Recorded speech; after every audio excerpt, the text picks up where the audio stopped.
25-ish years ago, when I wasn't even aware of the idea of digital photography or how it would turn my industry upside down. Well, back then, my favourite camera was this. The Minox 35. For the last couple of decades, I've tried and failed to replace it. The Ricos came close, as did my X70 and my X100V. But none of them have matched up in my experience in terms of ergonomic simplicity, spontaneity, and sheer just pocketability. Nothing has ever come close to matching the Minox in my experience. It is still the camera that I compare all other 35mm cameras to, ergonomically at least. It came with me everywhere. I never had to think about whether I could take this with me. It just folded up, went in my pocket, and I had it every single second of the day. But after leaving art school, I eventually had to give up on the idea of having a darkroom or even just easy access to one somewhere else. There were none near me. So, I'm missing photography terribly. I moved to digital far too early. I reckon I moved around about 2003. I sold my Hasselblad and my Mamiya 6MF. And it was one of the daftest things I've ever done. But, you know, I stuck with it, and I've been purely digital for the last nearly 20 years. But lately I've started to realise that much of the behavioural furniture of digital photography is kind of sucking away my love for the medium. Don't get me wrong, it's done me proud. I've had good exhibitions and good projects that I'm proud of, but it doesn't want me to get back out and make photographs. The chimping, the excessive bracketing, the sifting through thousands of images for every project, it just creates this massive barrier to me actually wanting to go out and make work. And personally, I believe it's the cause of a massive dip in confidence. There's this digital FOMO, fear of missing out on the perfect image. And it, for me anyway, and I'm sure for lots of other people, it feeds this imposter monster that has never, ever needed any extra calories from me. It gets enough of those as it is. On a whim, I caved on a Minox 35mm on eBay, this little puppy, and I'm so happy I got it. I thought maybe with an old friend in my pocket, I might be able to make it work. So this video is about two reunions. My reunion with film, say hello to my little friend, and my reunion with this beautiful piece of design genius. Yeah, little did I know that it might start me on a new and very, very expensive journey back into a medium that I thought I was lost in.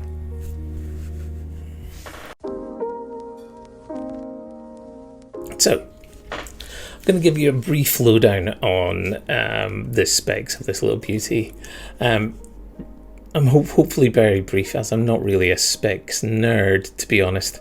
Minox is possibly most famous, for us oldies at least, for producing the amazing half-frame cigar-shaped James Bond spy camera, otherwise known as the sub-miniature, which came in a number of guises. There's actually a fascinating article about the spy camera and Minox in general and the creator of the Minox brand on a site called Casual Photophile, which I'll link down below. I personally see it as a work of miniaturization genius, this thing. It is a thing of beauty. And it's pretty much, the way I see it is, it's a full frame progression of the sub-miniature camera, which was a half frame camera. Not unlike the old mini car, it manages to fit a huge amount of functionality into a really small space, and I never ever came away feeling as though I was missing out using this thing. My original was, back when I was in uni in the late 90s, was the GT model, which harks back from 1981. This version, the ML, was released in 1985, so it's only a few years younger, but there are some fairly substantial differences which are worth being aware of. The least important of these is that the front drawbridge is different in shape. The exposure meter is a needle in the GT. It is an LED light in the ML. People obviously disagree about which is better. Tribalism on the internet, who knew? Some say that the ML version, this one, is problematic because it has, I don't know if you can see there, but it has P mode, program mode, and apparently that leads to a more complicated shutter, which is prone to failure. I don't use P mode myself, and I'll go into the reasons why in a moment. It's not just snobbery. Other people say that the older models have their own shutter issues as well. Personally, I don't really mind. I'm not particularly tribal. I'm glad I think I've got a decent working one. What's not disagreed upon, I'm not going to prise this open because it's quite difficult, but this is where the battery goes.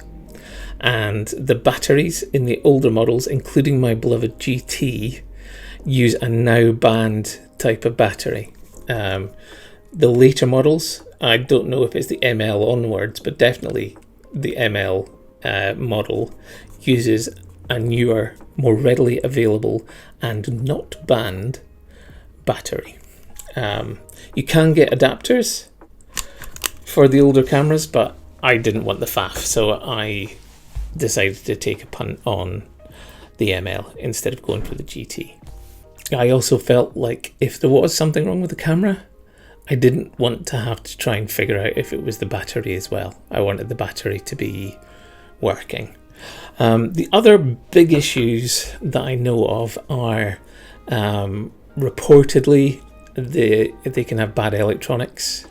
It seems fine on mine, and the ISO selector at the bottom, the paint can rub off. Mine luckily came with at least a half case, and so it was absolutely fine.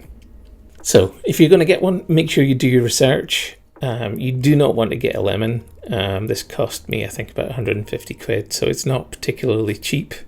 Research it and read every description twice before you hit the buy button on eBay, please. Lens wise, I don't know if you can see that, hopefully it'll focus there. It's a color Minotaur. I keep on wanting to say Minotaur f2.8 lens, which is, in my opinion, spectacular. Some people may fall down with it because it uses zone focusing, which basically just means that you need to focus beforehand, and you've got to have an idea of the distance range that the camera's trying to focus on. That you can see. Hopefully you can see focus there. There is a focus range. So for example, if I was to set my camera to f11 and set infinity at the f11 mark on the right, then everything from about 5.5 feet to infinity would be in focus, which is pretty good to know. And that's basically the secret of range focusing, is just understanding how far away your subject is. This is a really good camera for developing the skills of pre-visualization, having an idea of what you want and going out and getting it. Basically, all you do is set the range and forget it. And this is what I'm kind of wanting from this, is I need to believe in my own ability. And digital had really kind of eroded that belief. Things like this, the kind of simplicity of use, and the fact that I'm doing most of the work, that's really important to me. The other thing about the kind of focus range thing is that it teaches you to understand depth in photography, which, you know, is ostensibly a 2D medium, but you understanding depth in your images is very important, and this is one of those cameras that really helps foster that. Also worth knowing, as you can probably tell, if you look around the camera, there are no shutter speed controls. This camera, aside from program mode, which I don't use, this camera is aperture priority. It sets the sort of shutter speed automatically, and the only way to vary that and have some control over shutter speed is to use the backlit button here. This is like a double the exposure button. You slide that across and it will have it will double your exposure time, if I remember rightly. Shutter speeds, I believe, are infinitely variable. You only get markers at 5 points from, I can't remember, is it 1/10 of a second to 1/500th of a second, but between those ranges and up to bulb, I think, you have infinite variation. So your actual shutter speed could be 1/239th of a second, as far as I remember anyway, but it will only light up at the closest shutter speed.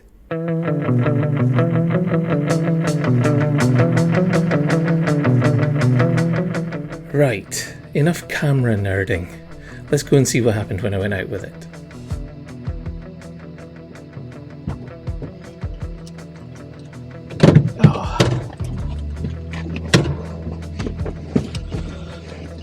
Where are you? There you are. God, it's hot in here actually.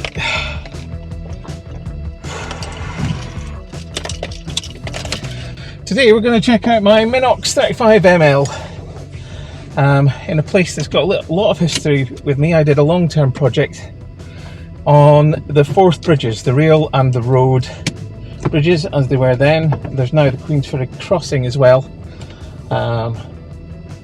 This is the first time I've really truly shot film. I tried to in my last kind of making my own mojo project. Let's open this. About a month ago, but it didn't work out very well. But that's to be expected. I'm very rusty. I actually managed to get the film loaded this time. So one of the things I mentioned in my previous video, the making your own mojo one, is that the thing that stopped that project was I had a mini stroke. So I actually haven't been able to drive since then. This isn't the first time driving, so I'm finally got some freedom, finally can get out and get away from my home and make some work that isn't of my immediate surroundings, and finally can get back into my studio. That was the thing that was making me really stressed actually, because I've already missed 18 months of being in my studio through lockdowns and all of that stuff, and now having that extra month. But I literally just started to get back into a routine and that happened, and that was 4 weeks where I couldn't drive. So starting to feel a sense of freedom again. I just kind of hope it lasts. This is what I want to photograph.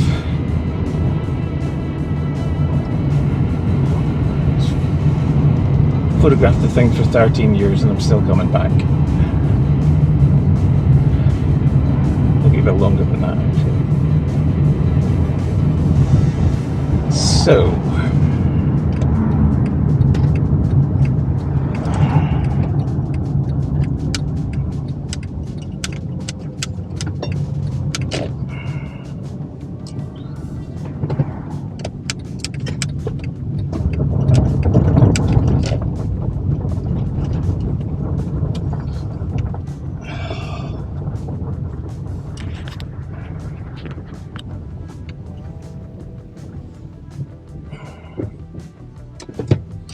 God, it looks amazing. Would you look at that? Every time I come here, it just stuns me.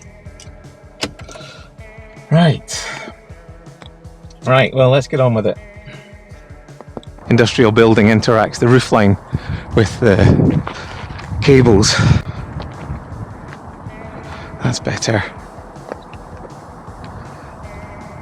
I'm interested in this.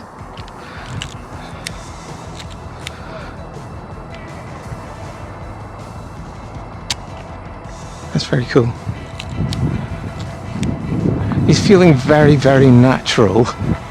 The double film wind and all of that kind of stuff. It's actually fine. Let's see how this. Just always very interested in how all the other subjects interact with one another.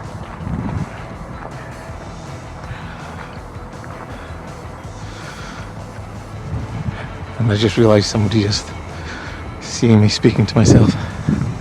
This whole filmmaking thing is still weirding me out. I keep on wanting to set a focus point, and that is just not how this works.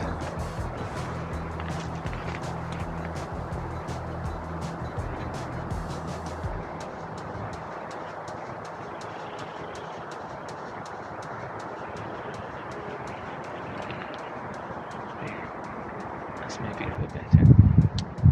It's going to be heavily distorted.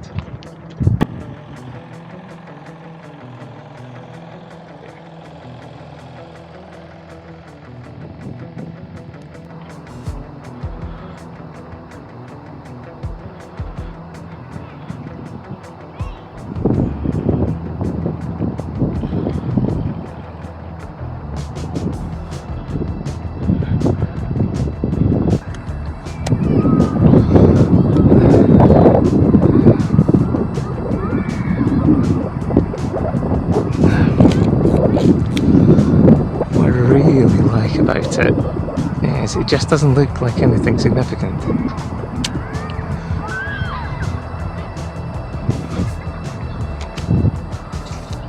So we're still at f16, running at 1/250th of a second. With glasses it's quite hard to see the entire frame, I have to admit, but it's not bad.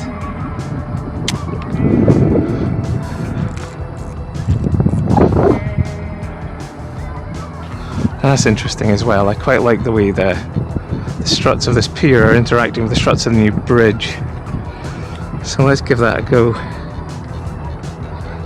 Is that just in the middle? That's about right. Keep the chains in at the top. I do hope this works. I can feel the old superstitions coming back that I used to have with film photography. Always felt like magic. And so I never quite believed that it's going to work. And with this being a camera I've never used before, seems to be working, but I don't know, so I don't trust it. I could be missing loads of shots, but that's the whole point of today. Paddleboard over there. Got sailing school over here. It's all pretty cool. So I am really enjoying this. Unfortunately, I've run out of storage space on my Go 2, which is what I'm doing the kind of POV stuff with. Ironic that I still have to think about all of this stuff like charging storage space, even though I'm using an analog camera, just to give you lot an idea of what it's like to use. So yeah, it's really good fun. I've got about 10 images to go through, so I'll show you them back at the studio once I've got them developed. But from location, I'm going to leave it now. I'm going to grab myself a burger, and I'm going to take a few more images.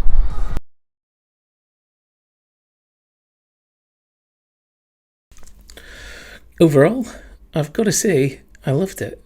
Just using that camera knocked years and years of rust off of my abilities.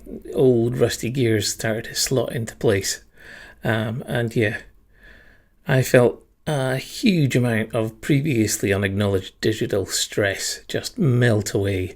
I couldn't chimp, I didn't want to bracket because it was too expensive. I just had to rely on my own abilities, and that was brilliant. I really really enjoyed that. It just such a different thing. The Minox is so simple, it's designed to absolutely get out of your way. Something that I've been finding more and more that digital doesn't. It just gets in the way for me. I'm hoping that this will inform my digital practice as well. When I sent a roll of HP5 away for development, I could feel that little sense of magic about, how on earth does this really work? And the old superstitions that I used to have. I never used to believe that when I was developing myself, that it would come out all right.